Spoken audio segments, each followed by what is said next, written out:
And thank you so much for Right. Can you all start to see my screen? Yes, okay. Good morning, everybody. We are so excited to be here, and I wanted to start out by just thanking Antero and Nicole for putting this space together and bringing us together in this moment. I'm so grateful for the work that you all have done, and what will ripple out from this, I think is really important. I also wanted to begin by thanking Megan and Stephanie for their comments yesterday, which were really powerful, and hopefully we'll be able to riff off of and build upon, two people that I continue to learn from, and that we hope to be in conversation with. And I also wanted to thank Angela, my sister, for being in conversation in this way. We are longtime friends and colleagues in this work, and this is a chance for us to have a dialogue in a more public way. And we wanted to start by just saying something about these two passages that are here on the beginning slide. And I want to think about the question that Megan posed to us yesterday about what stories we're telling our young people.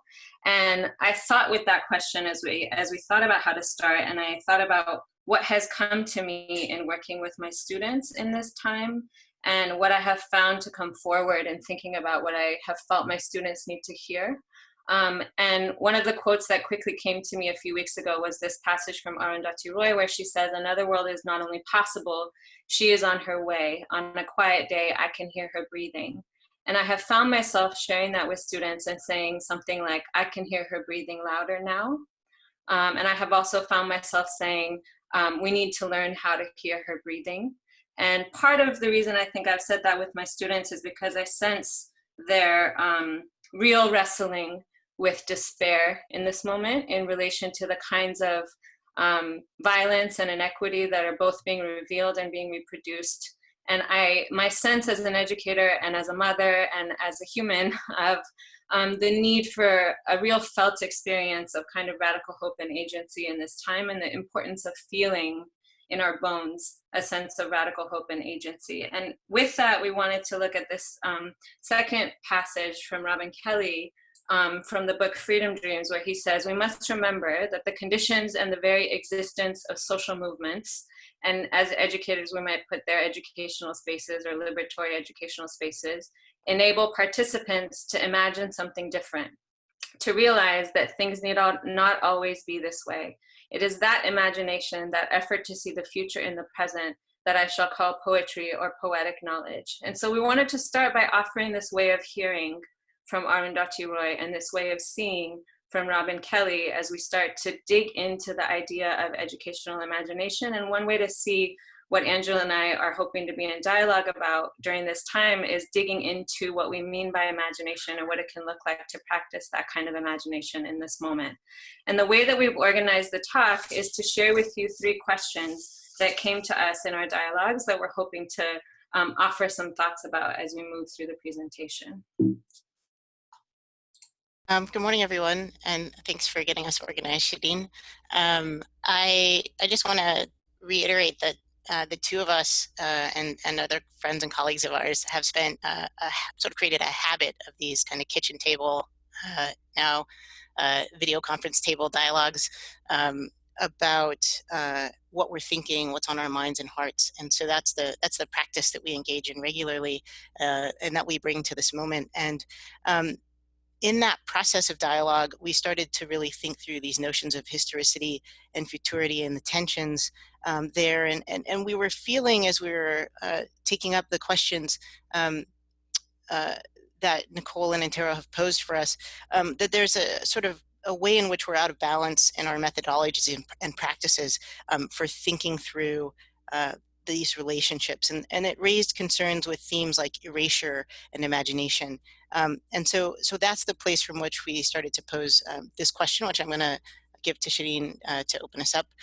How do you see the relationships between social critique and imagination? And what can these relationships teach us about historicities and futurities in these times? Yeah, so I wanted to start by kind of just setting up the tension here, as Angela talked about. And part of what has come to light, I think, in our field as educational researchers and also across social scientific and humanistic fields, especially in the last decade or two, is that we need our imaginative capacities to be as strong as our critical capacities, and that there's this relationship and tension between social critique or critical consciousness and imagination that I think is worth dwelling in this moment and thinking together about how we can make that as generative and productive in a meaningful way of a relationship as possible. And part of what I think is a challenge here is that social critique often has implicit within it imaginations of alternate possibilities.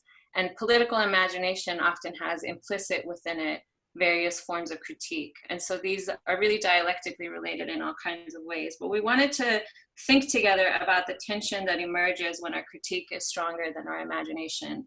And this riffs off of some of what Megan shared yesterday about criticality and about what young people need in this moment. And I just wanted to offer a few challenges that I think it raises. I think if we look at the history of social movements and revolutionary movements, one of the tensions that it raises is that the development of new systems, the development of new social and political and economic possibilities, unless we have done the work of imagining forward, can often reproduce some of the hierarchies and structures of power of the prior systems that we're trying to deconstruct and transform. And I can say that personally as an Iranian, my own family history coming out of the Iranian Revolution in 1979 is a lived example of this for me, that I saw my family and my community wrestle with, that they would continue to wrestle with, where a democratic social movement that had kind of a multiplicity of democratic possibilities shifted and transformed in ways that actually ended up repressing and displacing many of the people on the left that had actually fought for that movement, including my own family. And so there's a way in which I think revolutionary histories in this century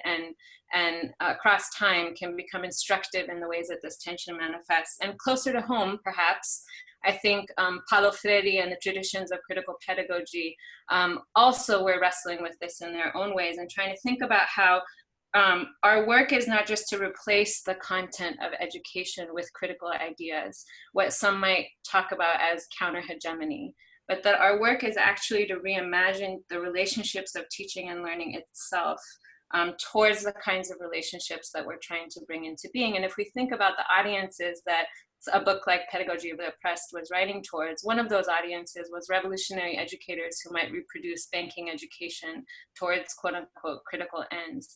And Freire was concerned about that. And I think it's a concern that we should continue to wrestle with in this moment. And this is partially why we wanted to share this quote from Adrienne Marie Brown, where she says, "As we fight, we must build our fractal capacity, meaning solutions that we practice at a small scale that will work at any scale, as opposed to solutions we demand at a large scale, but no one or very few people practice ever, such as democracy or abolition." And one way to think about this tension is kind of like a day after the revolution problem. Like, what happens the day after the revolution? And how might the need to practice and imagine forward create resources for that moment that might make it less likely that the structures that we're trying to work against reorganize and reproduce in the ways that we have seen them reproduced throughout history. And this is partially, I think, what she's arguing for when she says we need our own oceanic visions. And I just want to end this piece by saying that I think many of us in the learning sciences have been thinking together about what this means for political and ethical perspectives on learning, and arguing that we need both political perspectives on learning and ethical perspectives on learning as one way to see the demands of this kind of tension. And part of what that means, I think, is that we can get really good at, as researchers and as designers, pointing out the nuanced and complex ways that power can get reproduced within educational settings and classroom environments. And that's important work. And I feel that part of what we need alongside that, going back to Arundhati Roy, going back to Robin Kelly, is getting better and better at hearing the seeds of possibility and also noticing the future in the present, in the imagination and enactment of alternative educational and social relations that can become possible within learning environments. So that poetic knowledge might be instructive for us as educational researchers as we look at the kinds of settings that we've been looking at. And I wanted to kind of pose this question back to Angela about how you see the relationship between social critique and imagination. I think for me, it's the relational tension is where I go.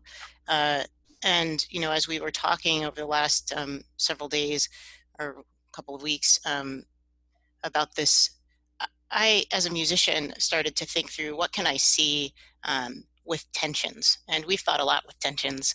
And I picture stretching a guitar string between 2 points, and when you have those two things held in tension, the critique and the imagination, what becomes possible is this range of engagements where you pluck the string and you get this vibration, and it's not this singular set point where you get one idea, right?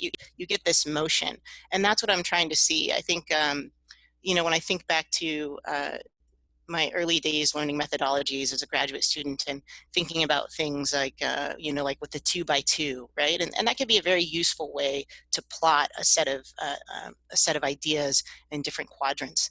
And at the same time, it's a way to kind of fix, you kind of agree with yourself when you do that, that you're going to set aside, other sort of points that you could plot past those 2x2 points. And so I think when you have a tension and you imagine a string and strumming that string and you get that movement and vibration, if you could slow it down and see it closely, you would see this sort of significant movement.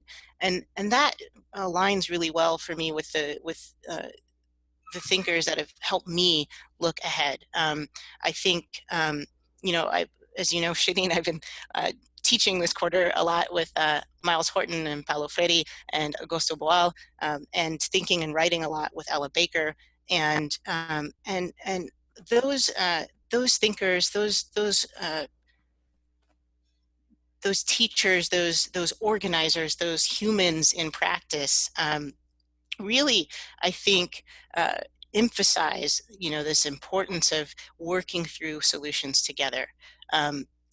I think I grabbed a quote from Barbara Ransby's wonderful book about Ella Baker. It's Ella Baker in 1980 saying, if there is any philosophy, it's that those who have walked a certain path should know some things, should remember some things that they can pass on, that others can use to walk the path a little better. And as I think about historicity and futurity, I think, okay, this helps remind me and remind all of us that we all arrive with something to share, and that we know deeply in our relationships.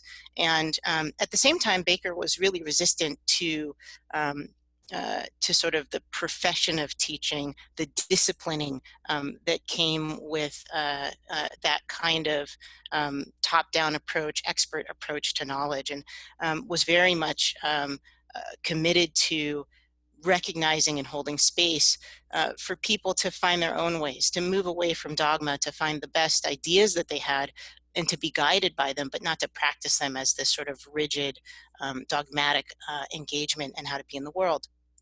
Earlier in 1944, she said, give people light and they will find a way. And so at that historically fraught time, to have that outlook, and then in 1980 to have the outlook, and we have things to exchange with each other. We have a reciprocity and a relationship to have about this. Really, for me, animates the tension between the critique and the imagination that's necessary to move forward. So if it's okay, Shirin, yeah, could we move to the next slide? Yeah, Is that all right? I was going to say, I think on this last slide, on the point that you shared, Angela, Stephanie said yesterday, how do we imagine the future while being rooted in the past and the present? And I think this is Angela and I's way of also thinking about that.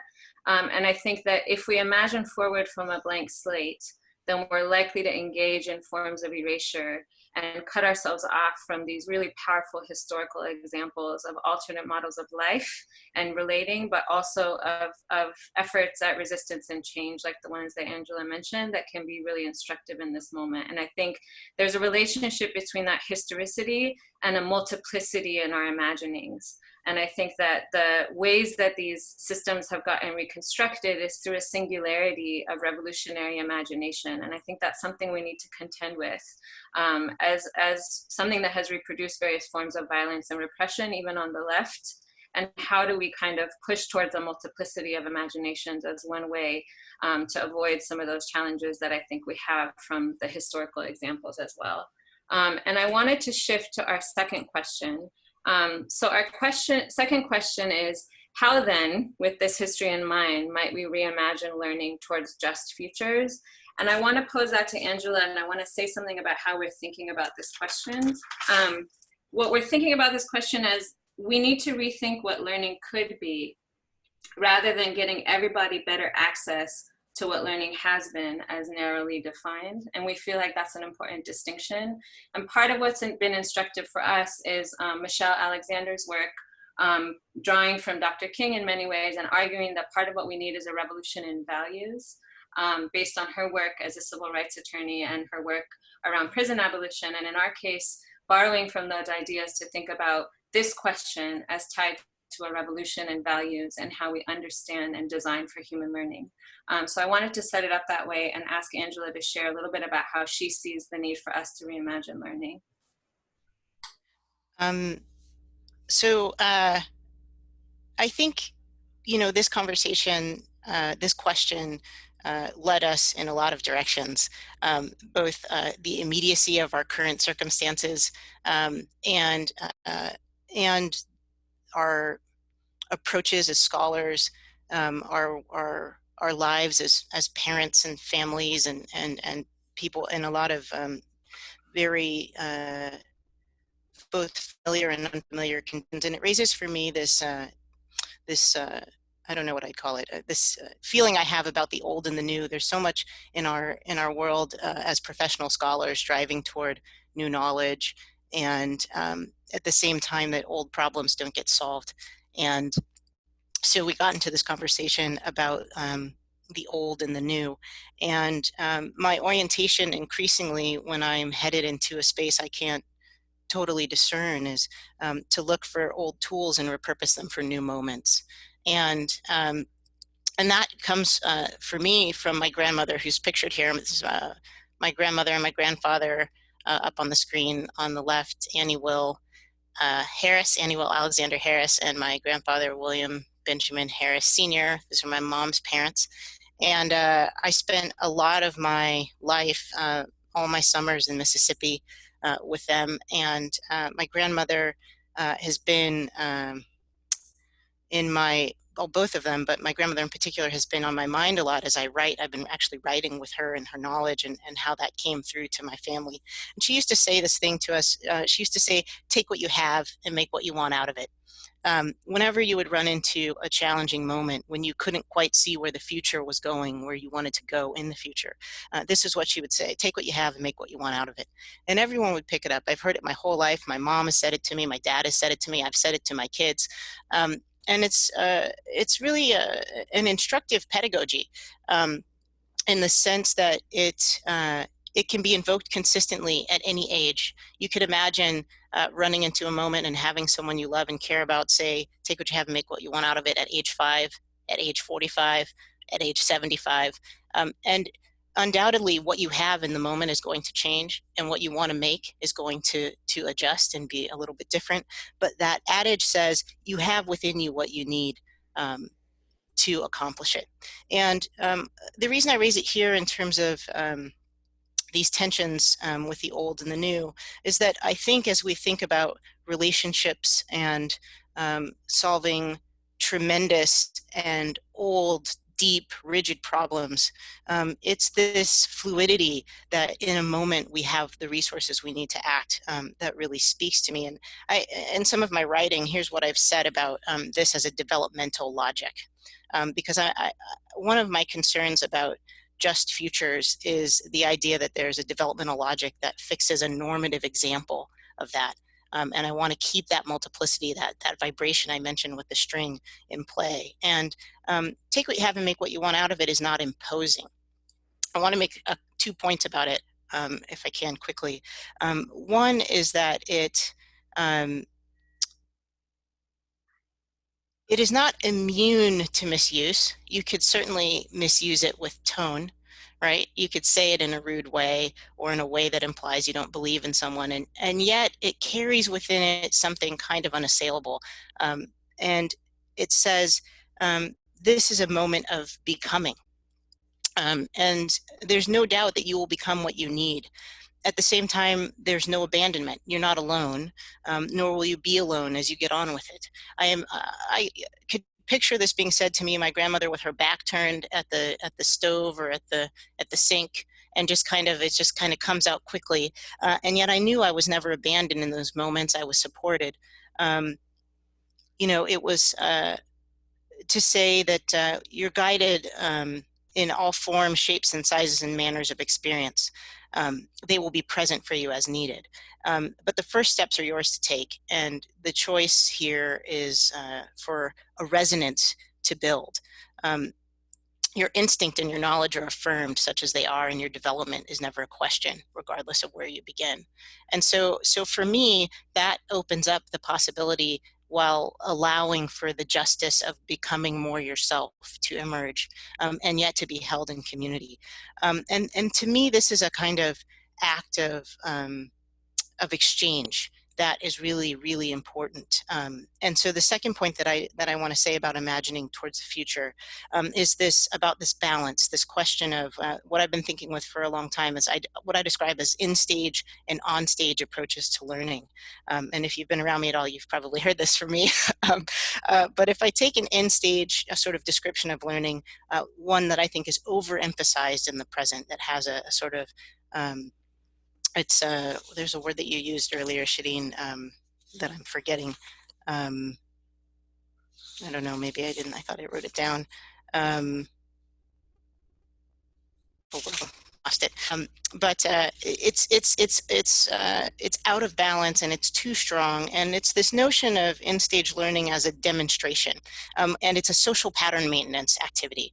And so when we're in the in-stage mode of learning and we're in this mode of demonstrations, we're explaining or pointing out, we're proving our achievement, we're showing that we've accomplished what was set out for us, and we're staying on track. If you go to the Latin, demonstration comes from the phrase to show or to point out. And in learning, that often results in adults showing or pointing out, and young people proving they have achieved the step. Or in nations showing that they have advanced in a certain way, and emerging nations or growing nations showing that, okay, I can do that too. And that creates a set of sort of maintained norms. Now, on one hand, you know, we can't argue that stages exist. I mean, certainly there are differences between what a 1-year-old can do and what a 14-year-old can do. I'm not disputing that, but I think we have emphasized that to such a degree that there's been a sort of atrophy to other forms of development that are more mutual and in exchange. And so this other form I describe is on stage. I describe it as enactments and oriented toward social change rather than social pattern maintenance. And this is a performative way of thinking and knowing, to bring something out in us, to evoke connection or truth, to move us.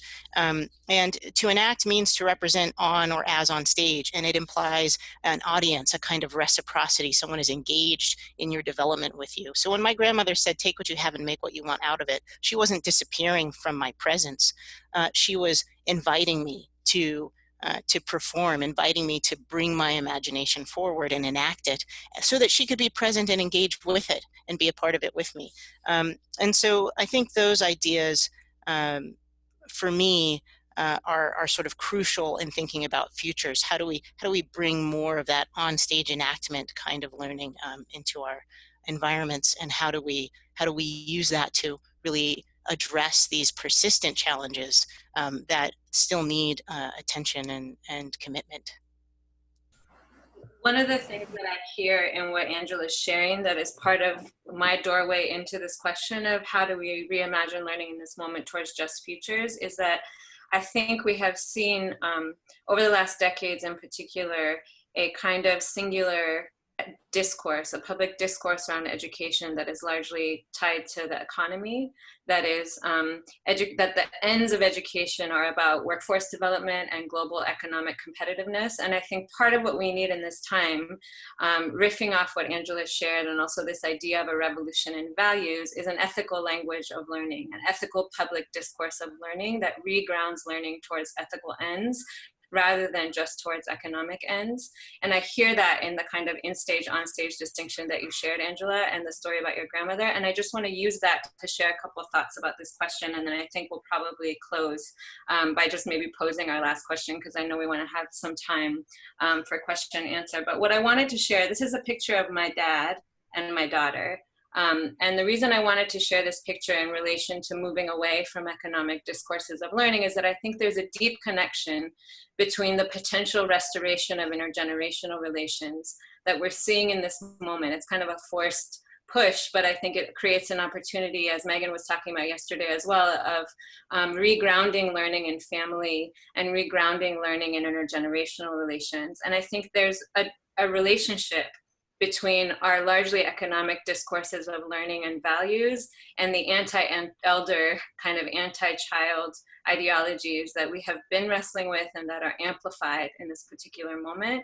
And so I think how we as a society orient towards our elders and how we as a society orient towards our children are some of the questions that we might ask as we think about what is an ethical orientation towards learning that this particular moment opens up. And there's lots of examples coming out. And there's a real battle, I think, in the public discourse about what's happening with this. On NPR last week, I just saw two examples of, one example was a headline that said parents are learning how to be teachers to their children for the first time. And another one said, give yourself time. This was aimed at parents. Give yourself time and space to improve in your new role as instructor. So this is tied to this idea of schools encroaching into the home, but it's also this deeply deficit view of families, that families can only learn from schools and that schools have nothing to learn from families. And so I think there's a shared interest in this group and a deep reorientation around that. But I also think that we have potentially resources to offer as educators and educational resources for the restoration of loving relations with children in the context of family and intergenerational community that many people are wrestling with in important ways in this time. So the second question I wanted to raise around this ethical language of learning is that what we hear a lot right now in the public discourse is something along the lines of anxiety around pandemic achievement gaps. People talk about this as learning loss. And I think that it's revealing to think that school is the only place where learning happens, as opposed to learning being something that's always happening in everyday life as well. And so I think as an alternative to the language of pandemic achievement gaps, we have an opportunity to reground in the question of what do children and young people need in this moment. And I think I worry a lot about what we're teaching young people about, kind of like put your head down and ignore what's happening, ignore what your body might be saying, and ignore what your emotions might be saying, and do your math work or do your assignments or worksheets and that kind of thing. And I think it's also instructive that the teachers who are doing the beautiful, important work of thinking about what do my students need in this moment and how do I move from that place, may feel themselves to be going against what they're mandated to do. And so I think this question that we want to ask in this moment of what do children and young people need is also something that our systems haven't been centering around, and that we have an opportunity to recenter around as part of an ethical language of learning. And I think that if we answer the question, what do our children and young people need, we will ultimately be wrestling with the issue of values, because it's tied to kind of the goals or the ends of development of holistic people that I think all of us are invested in different ways. Two other small points here, and then we'll transition to the last slide. I think relatedly, we have an opportunity to reimagine disciplinary learning and how we understand disciplinary domains. And I'll just give one example of that. I've been in conversation with people like Danny Morales-Doyle and Seper Vakil and Megan about this issue around STEM education in particular as just an example of this. But I think what part of what is being revealed in this moment is that the country, our country, that is lauded as the kind of beacon of scientific knowledge and scientific research in the world, in this crisis has been unable to take care of its people at the most basic level. And I think that contradiction, we are behind many other places that are often positioned as undeveloped in relation to this supposed scientific powerhouse. I think part of what that reveals is that our scientific prowess and our scientific knowledge production has been aimed at the development of profit and at empire and supremacy, and not at public health, at social and ecological well-being. And I think that has filtered down into how we teach children science and math and other kinds of subjects. And so I think we have an opportunity to ask ourselves, what can it look like? And we have many examples. Many of the people in this call have been working on these examples of what it can look like for knowledge production to be aimed at ethical ends, as opposed to at the kinds of innovation and invention that are often used to harm and reproduce the inequities. So I think that's just a point about disciplinary knowledge and knowing. And then I wanted to make a last point here about our role as researchers. And that is that part of what I've noticed about this particular historical moment is that many of us might have different kinds of data sets and projects that have looked at different educational settings throughout our trajectories, and they take on kind of this new historical quality as pre-pandemic learning environments. And part of what I want to suggest around that is that we have an opportunity to think about what we've learned collectively through our work of trying to imagine and enact alternate educational possibilities. And I'm really interested in and curious about what would become possible if we were to put some of our findings and analyses together in this moment. So questions like, what are the design principles that created conditions of possibility in those spaces? What new tensions arose through the work that might be instructive for us in this moment? And I'll just share one example from my own work, which is in working with high school students and college students in different summer programs that have tried to offer kind of expansive and dignifying and politically grounded forms of education.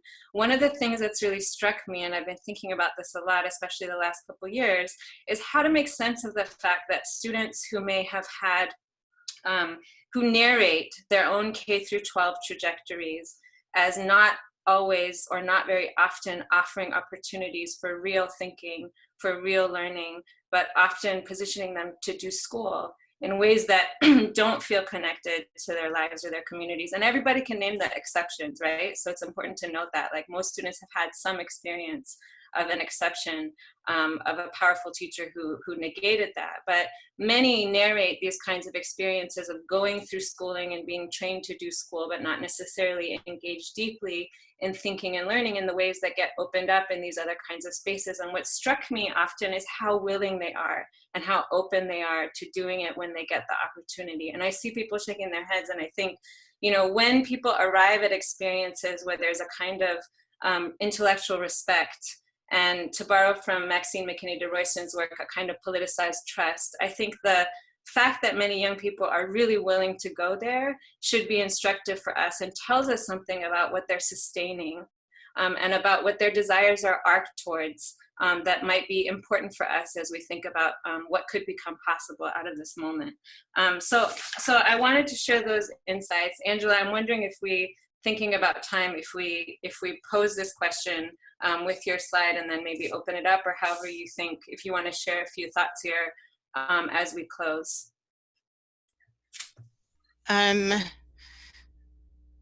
think there's a lot on the table for our thoughts. I guess I would, for this question, I would note, I'll read it. What have you learned about generative processes of co-design with youth, families, and communities that can help ground and cultivate educational imagination?